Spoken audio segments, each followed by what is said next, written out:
Salam sejahtera, berjumpa di hari Selasa 25 Oktober tahun 2022 ini. Bagaimana kabar saudara? Semoga baik adanya. Meski hidup yang dijalani tak selalu menempatkan kita pada situasi sehat ataupun senang. Bagi saudara-saudara yang bertambah usia di hari ini, yaitu Nicholas Huta Barat, Louis Matitsen, dan Ibu Tri Utami, selamat merayakan anugerah hidup pemberian Tuhan ini saudara.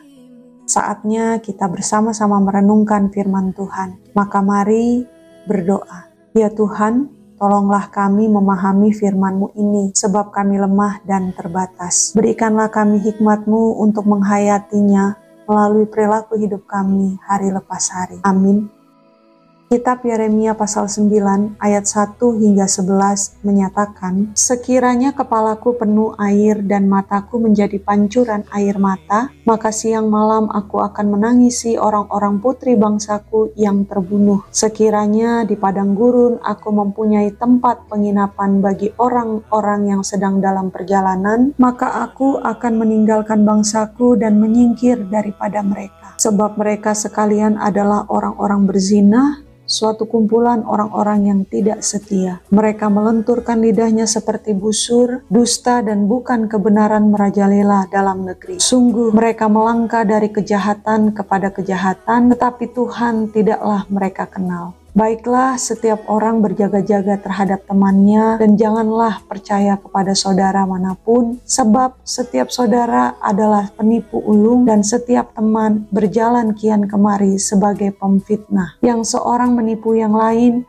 dan tidak seorang pun berkata benar. Mereka sudah membiasakan lidahnya untuk berkata dusta. Mereka melakukan kesalahan dan malas untuk bertobat. Penindasan ditimbuni penindasan, tipu ditimbuni tipu. Mereka enggan mengenal Tuhan. Sebab itu beginilah firman Tuhan semesta alam. Sesungguhnya aku mau melebur dan menguji mereka. Sebab apakah lagi yang dapat kulakukan terhadap putri umatku?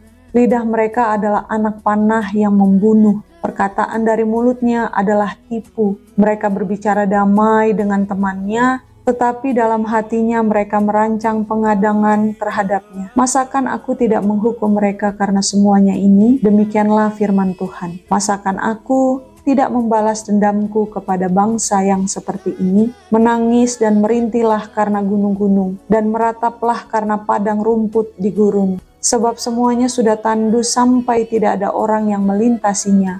Dan orang tidak mendengar lagi suara ternak, baik burung-burung di udara maupun binatang-binatang, semuanya telah lari dan sudah lenyap. Aku akan membuat Yerusalem menjadi timbunan puing, tempat persembunyian serigala-serigala. Aku akan membuat kota-kota Yehuda menjadi sunyi sepi, tidak berpenduduk lagi. Demikianlah pembacaan Alkitab.